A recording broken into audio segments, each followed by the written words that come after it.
Welcome to the JWR Academy. Today we are discussing the example based on order of operation.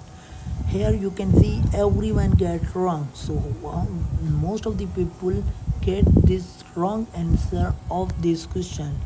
So now in this video we simplify the question and we will get the right answer. So first we simplify the inside value of inside the bracket.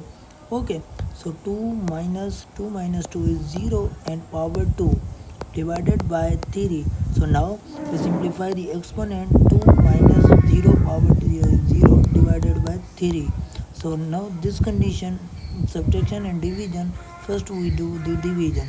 When we simplify 0 divide 3, 0 divide 3 is equal to 0. So now 2 minus 0 and we will get the answer is 2.